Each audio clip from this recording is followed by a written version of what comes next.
Welcome to today's exploration of the Eilean Mor mystery, a tale that has puzzled historians and enthusiasts alike. Located off the west coast of Scotland, Eilean Mor is a remote island home to a lighthouse that, apart from its lighthouse keepers, is completely uninhabited. Although uninhabited, the island had always sparked people's interest. It was named after Saint Flannan, a 6th century Irish bishop who became a saint. He had built a chapel on the island, and for centuries shepherds would bring sheep to the island to graze but would never stay the night, as they were fearful of the spirits that were believed to haunt the island. On the 26th of December 1900, a small ship made its way to Eilean Mor. Its captain was James Harvey, and the ship was carrying Joseph Moore, a replacement lighthouse keeper. As the ship reached the landing platform, Captain Harvey was surprised to not see anyone waiting for their arrival. He blew his horn and sent up a warning flare to attract attention, but still there was no response. Joseph Moore then rowed ashore and walked up the steep set of stairs that led to the lighthouse. According to reports from Moore himself, he suffered from an overwhelming sense of foreboding on his long walk up to the top of the cliff. Once at the lighthouse, Moore immediately noticed something wrong. The door to the lighthouse was unlocked, and in the entrance hall, 2 of the 3 oil-skinned coats were missing. Moore continued into the kitchen area, where he found half-eaten food and an overturned chair, almost as if someone had jumped from their seat in a hurry. To add to this, the kitchen clock had also stopped. Moore searched the rest of the lighthouse but still found no signs of the lighthouse keepers. He ran back to the ship to inform Captain Harvey, who subsequently ordered a search of the islands for the missing men, but no one was found. Harvey then sent a telegram to the mainland, which in turn was forwarded to the Northern Lighthouse Board headquarters in Edinburgh. The telegraph read, "A dreadful accident has happened at Flannan's. The 3 keepers, Ducat, Marshall and the Occasional, have disappeared from the island.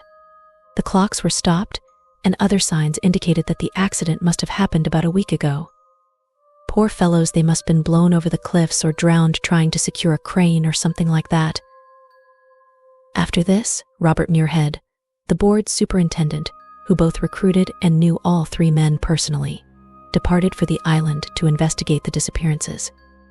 His investigation of the lighthouse found nothing over and above what Moore had already reported. That is, except for the lighthouse's log. Muirhead immediately noticed that the last few days of entries were unusual. On the 12th December, Thomas Marshall, the 2nd assistant, wrote severe winds the likes of which I have never seen before in 20 years. He also noticed that James Ducat, the principal keeper, had been very quiet, and that the 3rd assistant, William MacArthur, had been crying.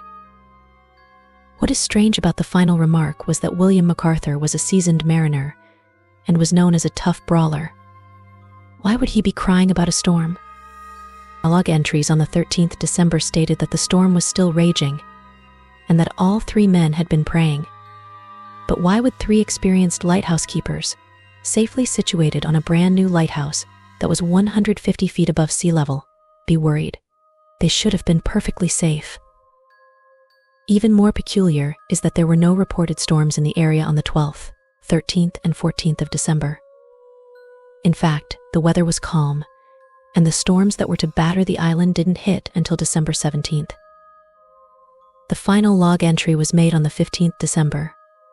It simply read, "Storm ended, sea calm. God is over all." But what was meant by God is over all? After reading the logs, Muirhead's attention turned to the remaining oil-skinned coat that had been left in the entrance hall. He wondered why, in the bitter cold winter, had one of the lighthouse keepers ventured out without his coat.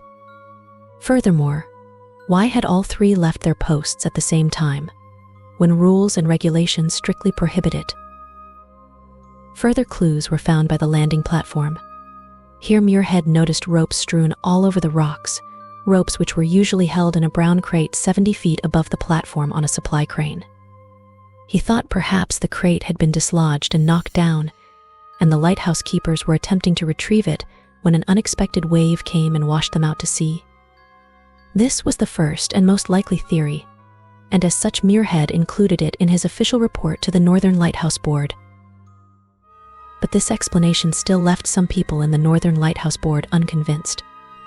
For one, why had none of the bodies been washed ashore? On top of this, why had one of them left the lighthouse without taking his coat? Especially since this was December in the Outer Hebrides, when the weather gets really cold.